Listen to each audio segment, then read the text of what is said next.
Olá, olá, pessoal, boa tarde a todos.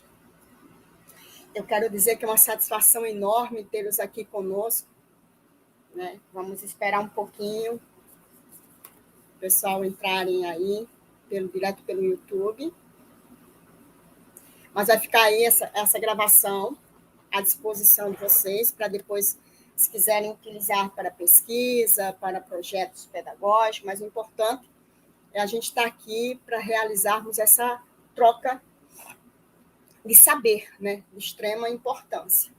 É importante ressaltar que essa é uma realização do Instituto dos Saberes dos Povos Originários Aldeia Jacutinga, né, a única instituição indígena aqui da Baixada Fluminense, que tem como principal objetivo discutir o acesso de direito, né, dos povos indígenas, tanto no contexto urbano como no contexto aldeado. E também faz parte da composição, né, do Conselho Estadual dos Direitos Indígenas, né, que é o CEDIND, aqui do estado do Rio de Janeiro. Mas eu queria dar início aqui com vocês, essa palestra, citando um poema da nossa querida Eliane Potiguara, né, que ela apresentou aqui esse poema de extrema importância para o que nós vamos estar debatendo hoje, nessa tarde de sábado, aqui com vocês. O nome desse poema é Eu Não Tenho Aldeia, e fala o seguinte: eu não tenho a minha aldeia, eu não tenho a minha aldeia é minha casa espiritual, deixada pelos pais e avós, a maior herança indígena. Essa casa espiritual é onde eu vivo, e desde a eterna idade. Ela me ensinou os verdadeiros valores da espiritualidade, do amor, da solidariedade e do verdadeiro significado da tolerância. Mas eu não tenho a minha aldeia. E a sociedade intolerante me obriga a algo físico que eu não tenho. Não porque eu queira, mas porque da minha família foi tirada. Me dá dor, foi tirada sem dor e sem piedade. Eu não tenho a minha aldeia, mas tenho essa casa iluminada, deixada como herança pelas mulheres guerreiras, verdadeiras mulheres indígenas, sem medo e que não calaram a sua voz. Eu não tenho a minha aldeia, mas tenho o fogo interno da ancestralidade que queima, que não me deixa mentir, que mostra o caminho, porque a força interior é mais forte que a fortaleza e preconceitos. Que mostra o caminho. Ah, já tenho a minha aldeia. A minha aldeia é o meu coração ardente. É a casa dos meus antepassados. É do topo dela que eu vejo o mundo, com um olhar mais solidário, que nunca antes possa jorrar milhares de luz que brilharão mentes essas despossuídas de racismo e despossuídas de preconceitos. Eu não tenho a minha aldeia. Eu espero que cada um de vocês tenham refletido referente a esse poema da Eliane Potiguara, que ressalta a violência da qual a nossa cultura, né, foi arrancada de muitos dos nossos parentes que não tiveram a oportunidade de ter nascido, de ter se criado dentro dos seus costumes, dentro de uma aldeia, e ser desrespeitado por uma sociedade que nos obriga a reconhecer, a entender, que nos obriga que para ser índio é preciso ter nascido em uma aldeia.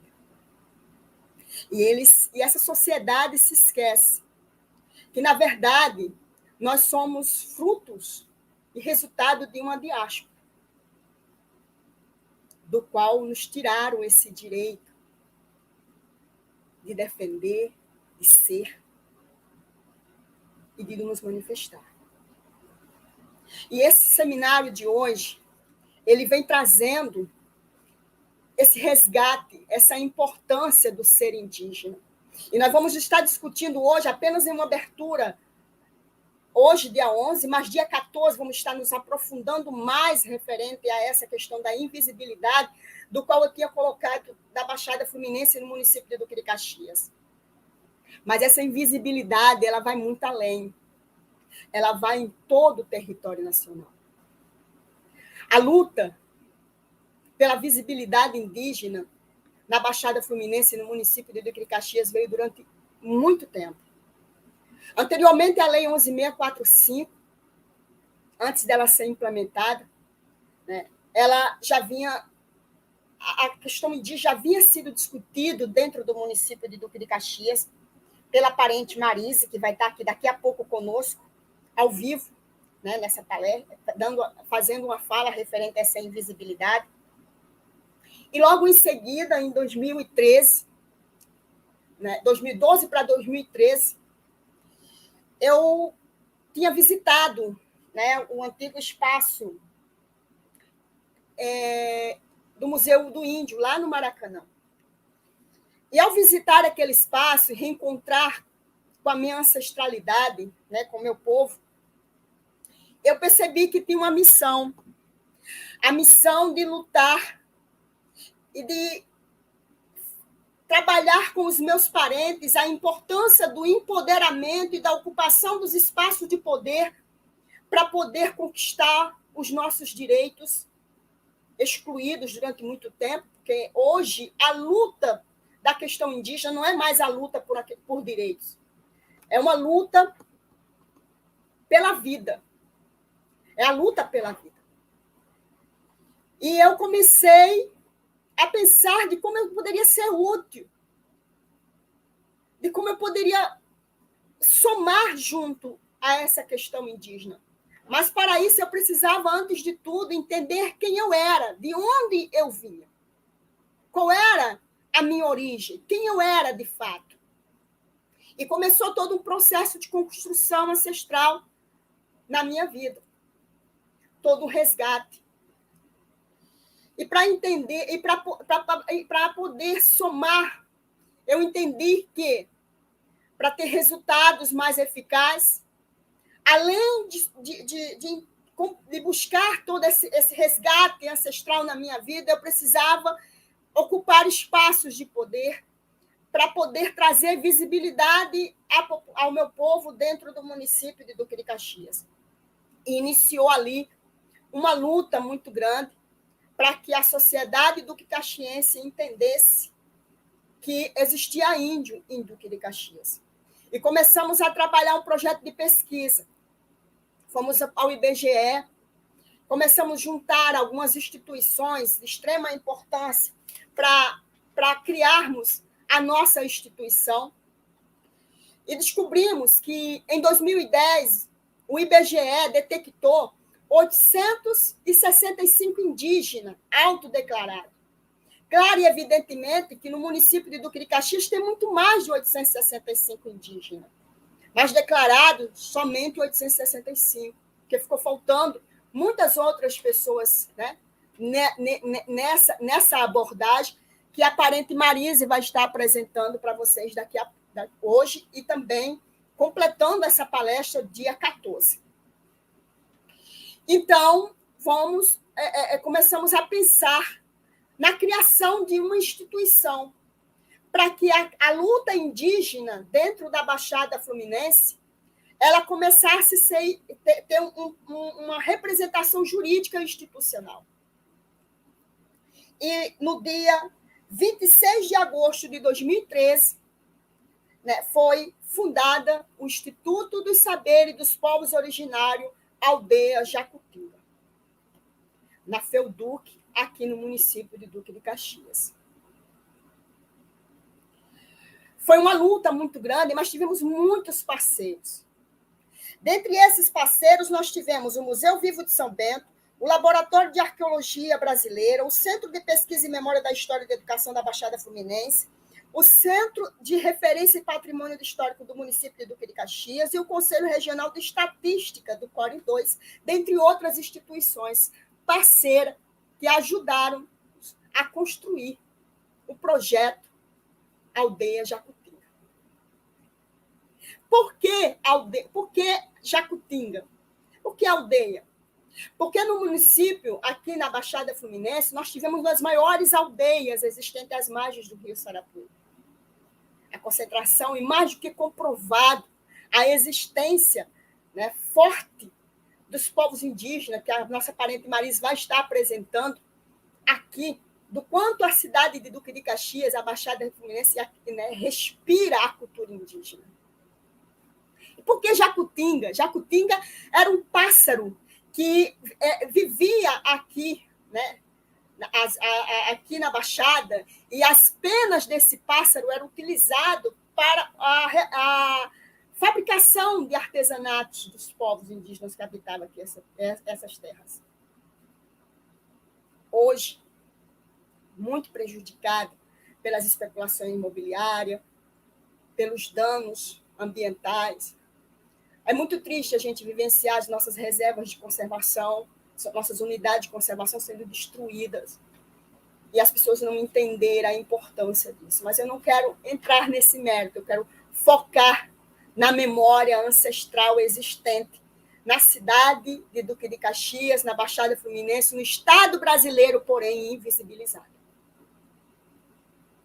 E é de extrema importância a gente trabalhar, né, trabalhar isso na sociedade, fazê-la entender que quando não se pode calar uma verdade com o silêncio. Nós estamos aqui, nós existimos. A mãe do Estado brasileiro é indígena. Isso é um fato e não pode ser apagado. Eu queria convidar aqui, para dividir a tela comigo, a minha parente Marise Guarani, que vai estar falando um pouco, né, dessa questão da invisibilidade, do quanto, né, tenta nos tirar dessa formatação de composição social, nos colocando sempre como minoria, né, nos enfraquecendo como composição, né? Porque a gente sabe, Marisa, que a política está onde está as massas, e que sempre foi uma das maiores armadilhas da FUNAI, né? Tutelar o índio, fazer a sociedade entender que o ser índio é do livro didático, né? É o índio que não sabe se expressar, o índio que não sabe, o índio que só está na aldeia, índio que não mora na aldeia, índio que não nasceu na aldeia não é índio, é isso que a sociedade acredita, é isso que a sociedade quer que seja. E isso tem se transformado, né, em uma exclusão tão violenta, um apagamento da cultura originária desse país tão forte, do qual a gente tem trabalhado isso em nossos debates, junto ao Conselho Estadual dos Direitos Indígenas aqui do Estado do Rio de Janeiro, que é o CEDIN, né, como composição no Conselho de Indígena no contexto urbano, e deixando claro para a sociedade que o fato de eu não nascer na aldeia, isso não me tira o direito de ser indígena, né? Eu sou, e ninguém pode tirar esse direito de eu ser. E eu queria, Marise, que você fizesse essa fala, né, referente a essa invisibilidade, essa exclusão dentro dessa composição social para com o nosso povo. Eu estou online agora? Paula Moura, eu estou online agora? Está sim, pode falar, Marise, pode falar. Tá, porque eu estava falando como se eu estivesse online.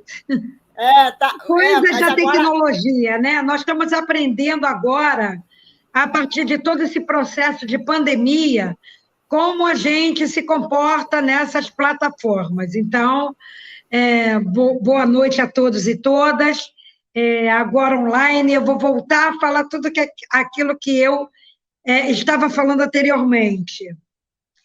Então, quando a gente pensou essa questão da construção da aldeia Jacutinga, como a minha parenta, Paula Moura Cariri Chocó, colocou, foi por conta dessa questão dessa invisibilidade, até porque, muito antes da construção da aldeia Jacutinga, que aconteceu em 2013, desde 2004 eu fazia trabalho com relação a essa questão de história e cultura indígena aqui na Baixada Fluminense, nas escolas de Duque de Caxias, com vários parentes indígenas. Então, foi super importante quando foi criado, a partir da destruição, né, da aldeia Maracanã, várias instituições indígenas a nível de Estado foram criadas, inclusive a aldeia Jacutinga. Então, isso foi muito importante. Por quê? Porque nós temos milhares de indígenas na Baixada Fluminense. Como a nossa parente, como a minha parente Paula Moura colocou, só aqui em Duque de Caxias nós somos mais de 865, porque eu, por exemplo, não fui recenseada. Não sei se Paula foi, mas eu não fui. Então, eu sei que muitas pessoas não foram recenseadas, eu sei que muitas pessoas também, a partir do censo de 2010, vou falar para vocês o que aconteceu.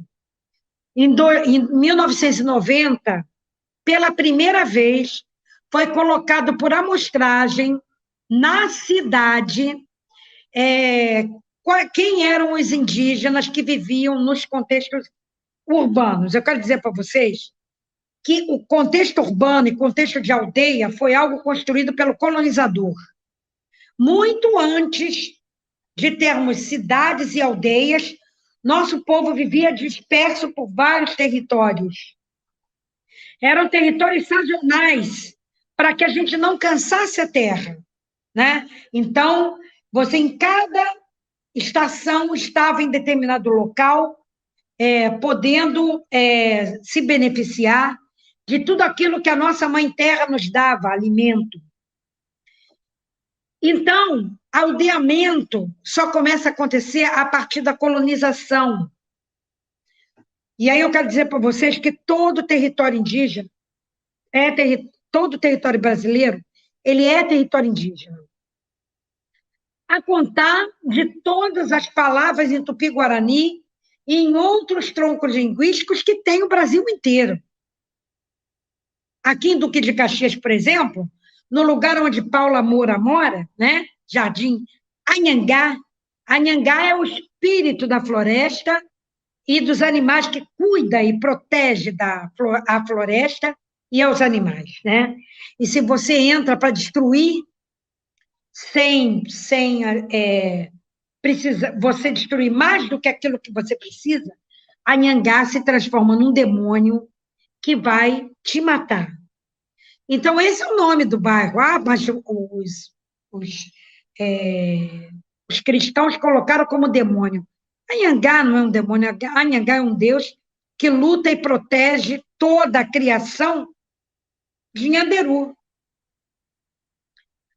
E, para além dessa questão, né, nós temos aí Imbariê, que se você for um poço em Bariê, vai dar água ruim, porque é água, Bariê é ruim, então água ruim, água imprópria para consumo. Você tem outros bairros, né, como Saracuruna, né, que era um local onde você tinha grandes alagadiços, e você tinha uma ave chamada saracura, que é aquela ave que tem a perna muito comprida e fina, né? Mas ela era una, que quer dizer que ela tinha pena preta. Então, essa saracuruna, né? Essa ave de pena preta, saracura, ela não existe mais aqui por conta de todo o processo de construção de cidade. Então, quero dizer para vocês que não fomos nós que viemos para a cidade, ela invadiu nossos territórios. E muitos outros nomes, né, de bairros, de locais aqui em Duque de Caxias, em toda a Baixada Fluminense. Então, sempre foi fundamental, quer seja antes da construção da aldeia Jacutinga, pelas escolas que a gente ia, para dar visibilidade e dialogar com a comunidade, né? Toda essa cultura que ainda permanece no Brasil inteiro, mas é extremamente invisível, como também, depois da construção da instituição, nós íamos para a praça pública para denunciar todo o apagamento, toda a invisibilidade que nós temos no município e no Brasil inteiro, né? Então, essas questões, elas são pertinentes quando eu, professora da rede pública, professora de história, mas já fui professora do ensino fundamental do primeiro segmento, que sou Guarani, como é que eu vejo esse currículo que foi construído e, é claro, viabilizado pela política pública do Estado brasileiro como algo extremamente eurocêntrico, como algo como uma ferramenta para construir no pensamento do povo brasileiro de que nós somos povos que não temos nenhum tipo de cultura, povos que não temos nenhum tipo de ciência, e, portanto, somos meros animaizinhos da floresta, aqui é o que é considerado o atraso quando a gente luta pelos territórios ancestrais. Territórios esses que são as partes mais preservadas do planeta. E aí eu quero lançar para vocês uma pergunta. Será que sem floresta, será que sem biodiversidade, nós continuaremos nesse planeta? O planeta sobreviverá e nos manterá aqui? Então, essas são perguntas que nós precisamos dialogar. E eu vou dizer para vocês que muitos dos nossos parentes escritores vêm dialogando sobre isso, né? Então, é fundamental que vocês pensem e leiam toda essa literatura, toda essa ciência que vem sendo escrita pelos povos originários, porque não há ninguém no planeta que saiba mais do que o povo originário de cada território, quer seja ele brasileiro, quer seja ele da América Latina, quer seja ele de qualquer outro espaço onde sempre existiram povos originários, aqueles que lutaram, que são tribais, que sempre tiveram uma religiosidade fundamentada, construída a partir de toda a biodiversidade, a partir de toda a natureza, a partir de cada ciclo desse planeta. Isso fez a vida, isso fez toda a construção de cultura, de religiosidade, de saberes dos povos que, inclusive, tenha certeza de que sem a nossa Mãe Terra, nossa Pachamama, não sobreviveremos. Está aí o Covid, está aí H1N1, está aí uma quantidade de fungos, bactérias, vírus, que a cada destruição das florestas vem coexistir nos animais e nos nossos territórios. Então, é fundamental que a gente construa essa visão científica, essa visão literária E essa visão filosófica e, consequentemente, religiosa de tudo isso que os nossos ancestrais, de geração em geração, passaram para a gente. É muito ruim quando a gente minimiza todas essas questões em nome de um capitalismo predatório, irresponsável, que destrói meio ambiente, que destrói animais, que destrói plantas que poderiam, nas matas, nos curarem de tantas doenças. E que ainda produz em cada ser humano o sentimento de estar sempre comprando, né?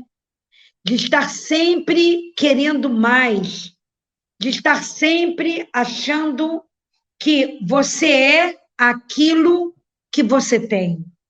Eu quero dizer para vocês que nada disso adiantará se essas catástrofes continuarem a acontecer, como o Covid, como o Ebola, como a esporotricose aqui em Duque de Caxias, né? Como H1N1 e todas as gripes com H que estamos vivendo, passado, presente e com certeza no futuro. Então, eu quero dizer para vocês que tudo isso é fundamental que a gente dialogue. Nós vamos fazer uma live no dia 14, onde esmiuçaremos todas essas questões, e eu espero que vocês contribuam no chat com perguntas para a gente poder dialogar mais, porque nenhum saber é feito apenas com alguém falando e o outro escutando. Sempre é necessário o diálogo e a troca. Então, eu agradeço, eu termino aqui, sempre pedindo a Nhanderu que nos guarde e nos ilumine. Aveté, muito obrigada.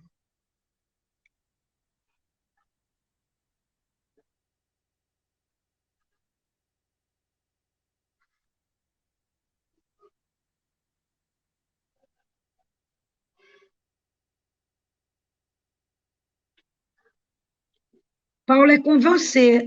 Eu não estou escutando. Vê se agora tá me escutando. Agora sim.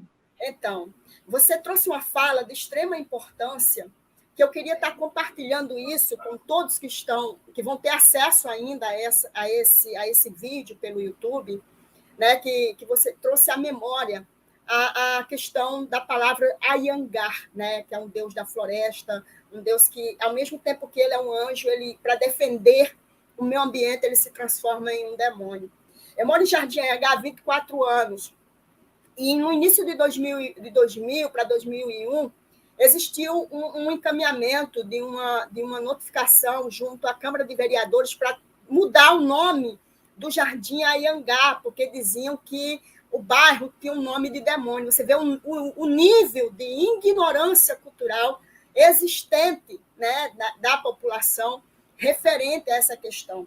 E como todos sabem, né, aqui no município, eu fui líder comunitária junto à Associação de Moradores Abaixo durante muitos anos, e eu me lembro que no processo de assentamento público que teve dentro do bairro, por ser uma área pantanosa, as pessoas, para poder construir as casas, têm que cavar sapatas muito profundas.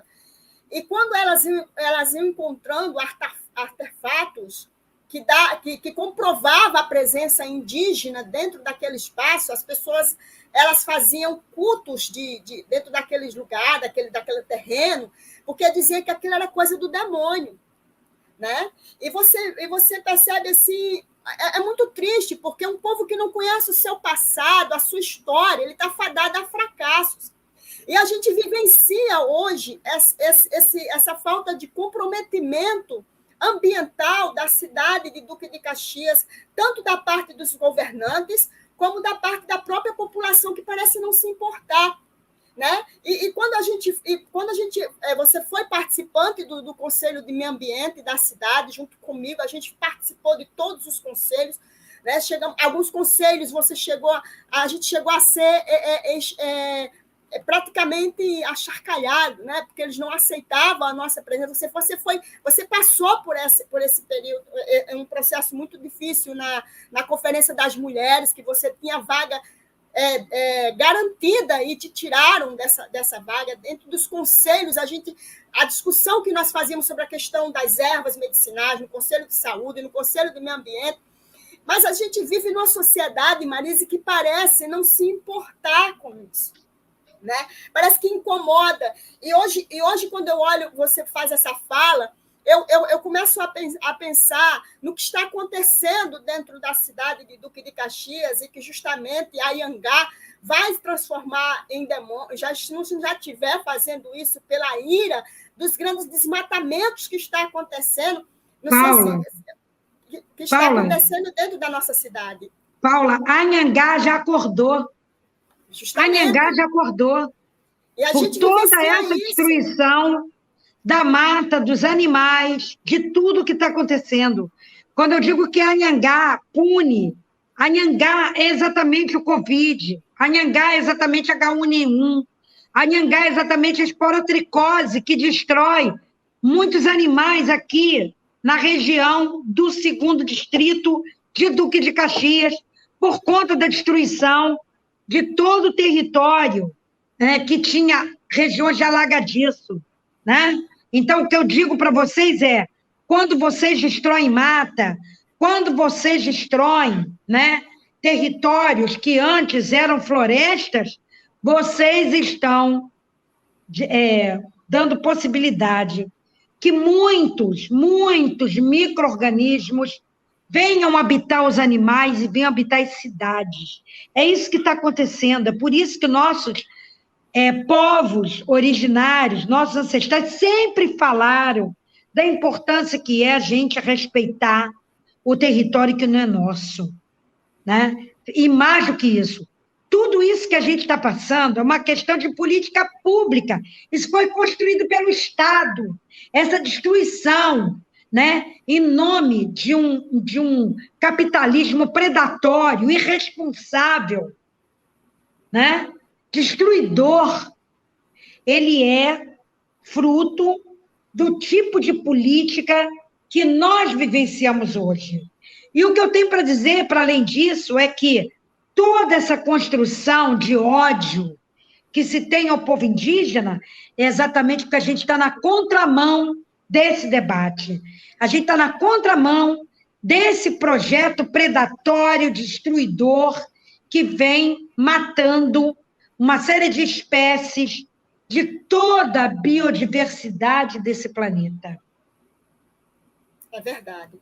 Inclusive, Marisa, eu preciso estar trazendo aqui para reflexão a fala da Tchay, né, na conferência referente a essa questão. Não dá para fazer nenhum tipo de discussão referente ao meio ambiente, referente à crise hídrica, né, se não falar dos povos indígenas.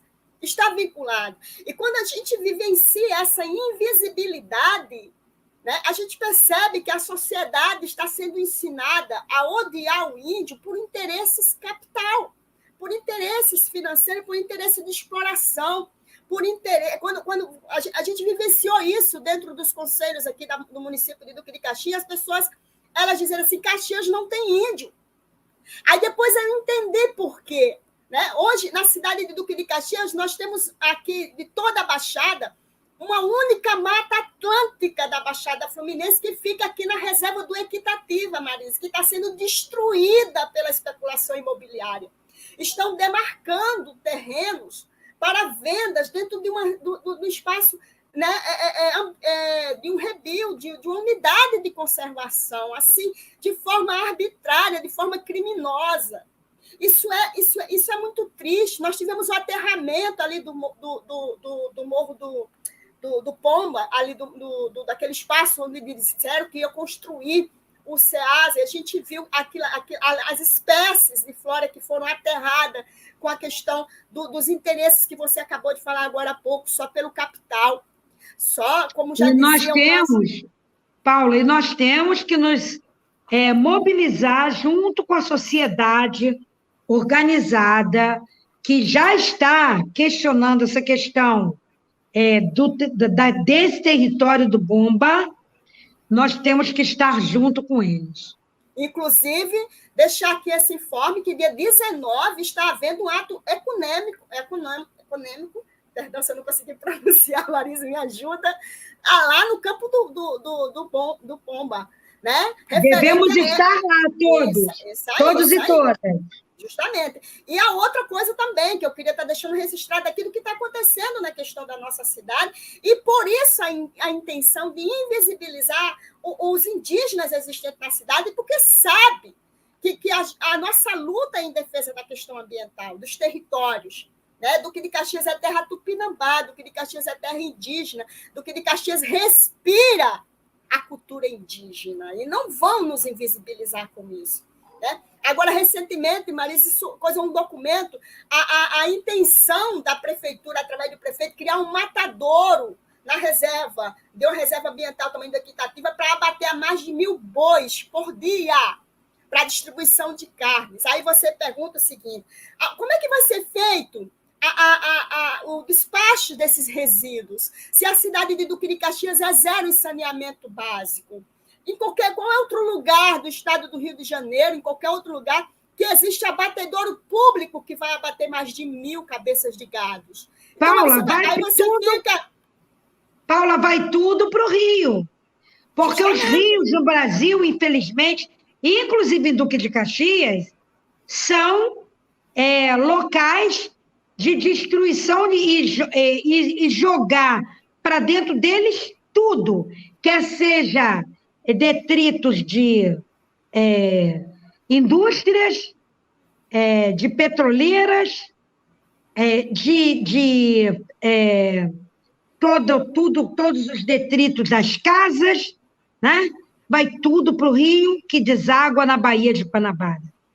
Porque os rios, principalmente em Duque de Caxias, são esses locais de descarte de tudo que não presta.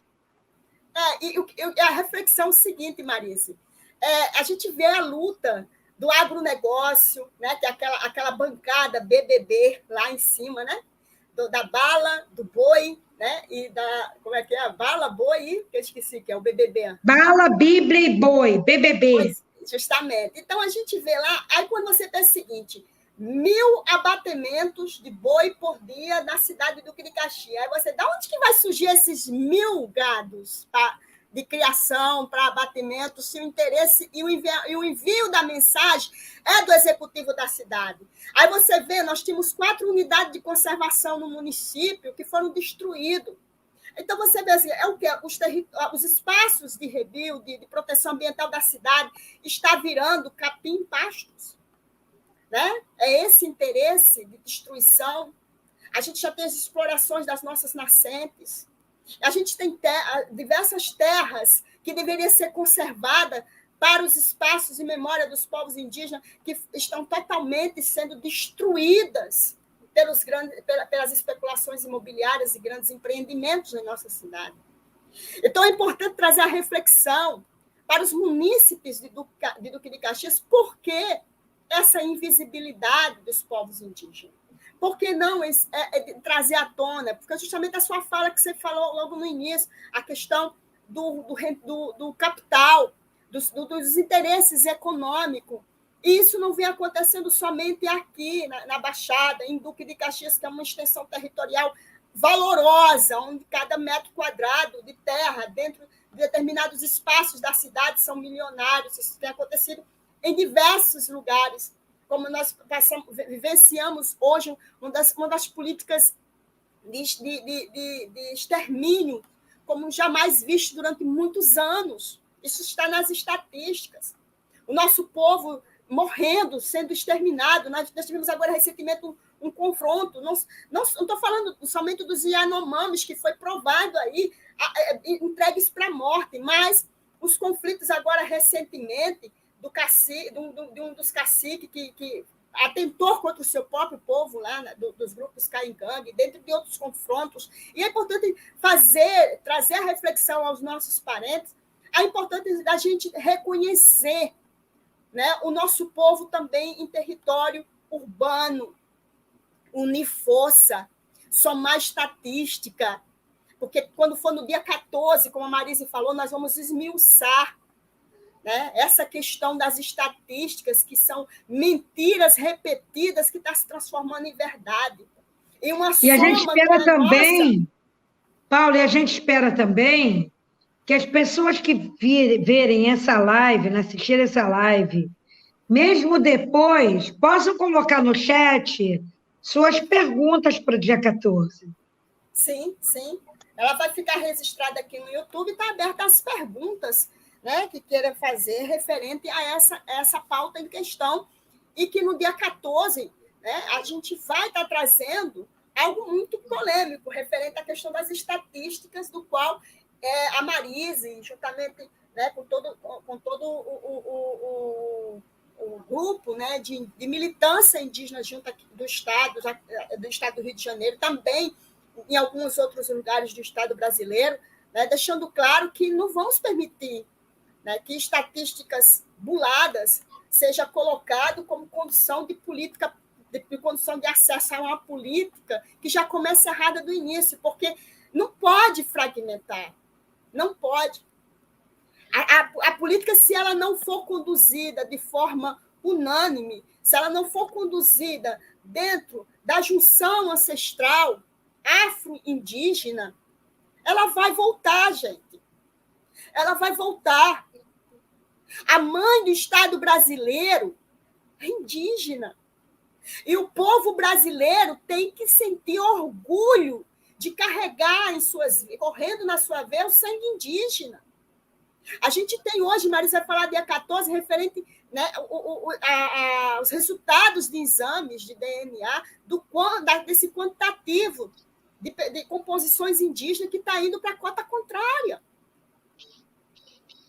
A gente não pode falar de Brasil invisibilizando o povo indígena. Pelo amor de Deus, gente. Eu vi uma frase de um rapaz participando de um debate, ele dizendo que tinha que quilombar o Brasil. Né? Que o Brasil é África.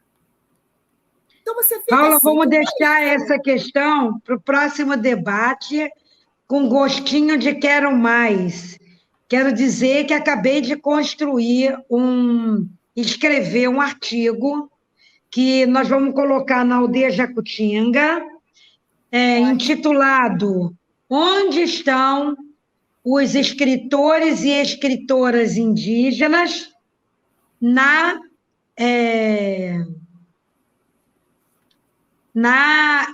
Bienal do Livro, né?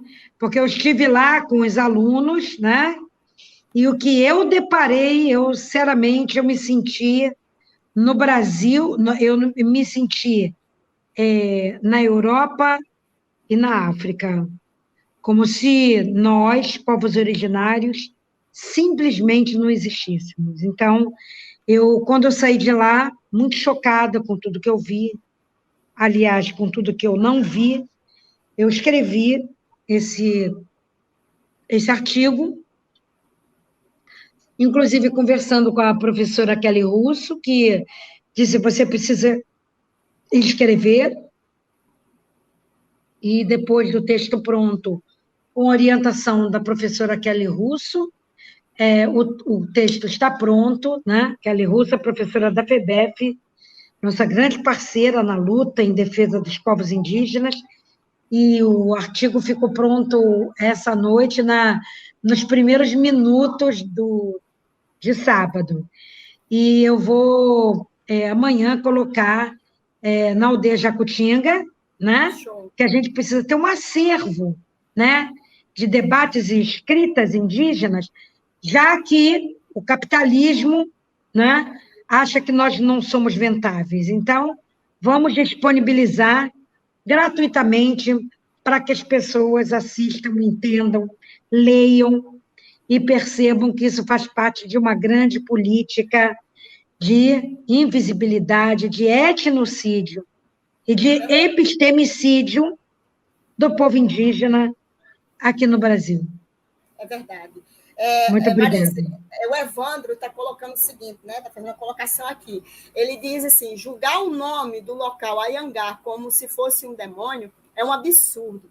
Devo lembrar que Israel é considerado uma terra santa, porém só vive em conflitos e morte. Né? Ele fez essas duas comparações. Perfeito, perfeito.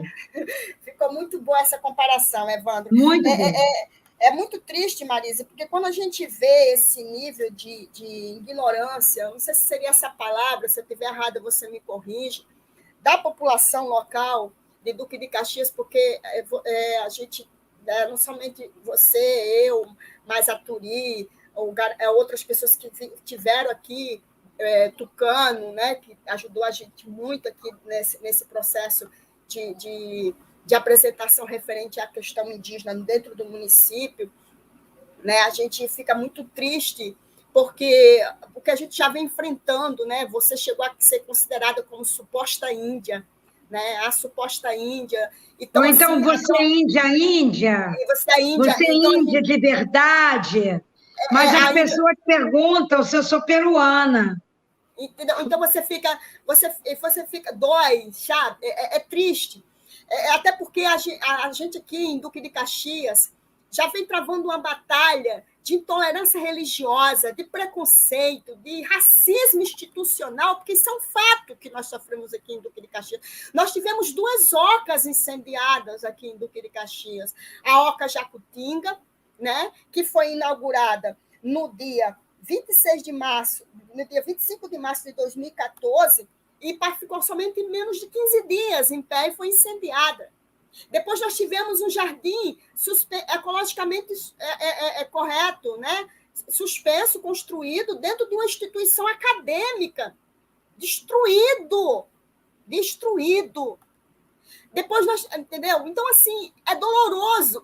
E o mais triste é o silêncio da sociedade.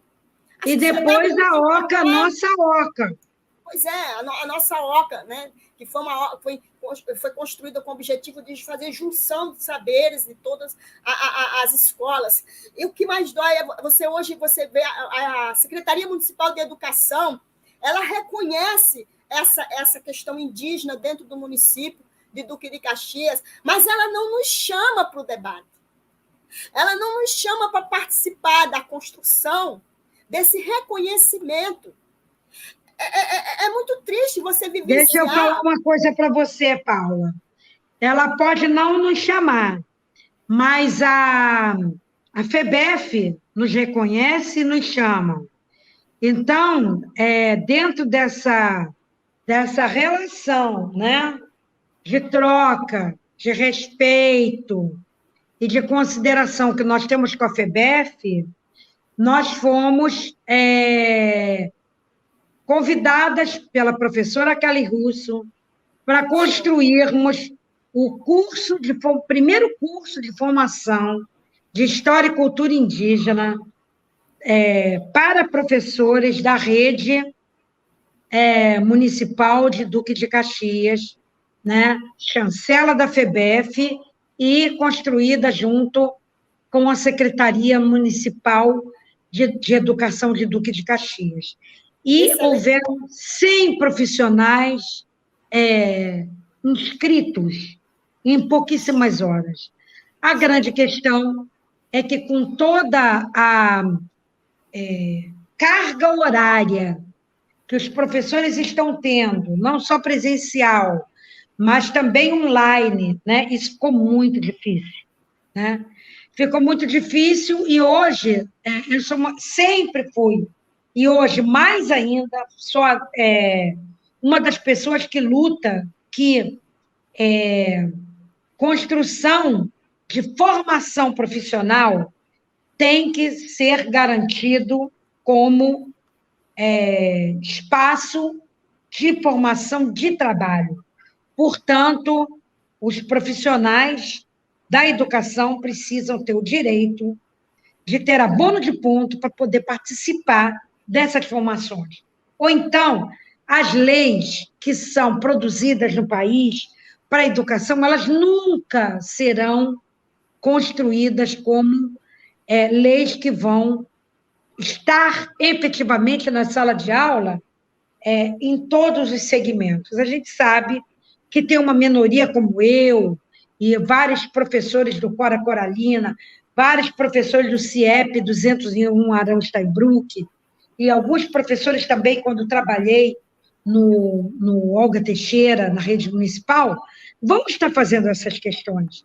Mas a gente sabe que precisa muito mais do que força política para a gente construir isso, né? Sim, com certeza. O Evandro colocou aqui que muitas vezes ele foi dito que ele não era índio puro. Né? Aí você pergunta, que conceito é esse de ser índio puro da sociedade? Se a sociedade, em sua maioria, sequer sabe o que é ser índio. O que conhece referente à questão indígena é o livro didático, que não foi contado a história do Brasil como tinha que ser, porque os livros que contou a história não foram os índios, foram outras pessoas que foram contando história, abafando a nossa voz de sermos a verdadeira leitura viva da história brasileira. Mas a gente sabe que isso é uma política de Estado, que é claro que se reflete na educação. Mas eu acho que essa questão é uma questão que a gente vai esmiuçar muito na próxima live do dia 14, e se não houver mais perguntas, né, aqui no chat hoje, eu quero agradecer, né, a todos e todas que verão, e aqueles também que estão assistindo essa live, né, que a gente possa dialogar com mais profundidade no dia 14. Raveté, muito obrigada. Obrigada a você, Marise, obrigada a todos. Obrigada a todos que ainda vão ter acesso a esse vídeo. Dia 14, como a parente Marise falou, nós vamos esmiuçar referente a essa questão da invisibilidade indígena aqui da Baixada, do município do Caxias, do Estado brasileiro, o porquê disso. Vai ser um pouquinho polêmico, né, Marise? Mas... mas nós vamos de esmiuçar isso dia 14. Isso aí. Mas não se cala a verdade com silêncio. E verdade tem que ser dita, né? Então, gente, eu vou deixar aqui um forte abraço para todos vocês. Obrigada, né? Papai do Céu abençoe e Anderu proteja, nos guarde diante desse momento tão tenebroso que o Estado brasileiro está passando e que ele continue, né, olhando por nós e pelos nossos ancestrais. Nós não vamos desistir jamais. A luta continua. Somos resistência, continuaremos resistente pelo nosso povo, porque a luta indígena ela é uma continuidade. E como nascemos para missão dada é missão cumprida. Obrigada, Marise. Um beijo. Ao Veté.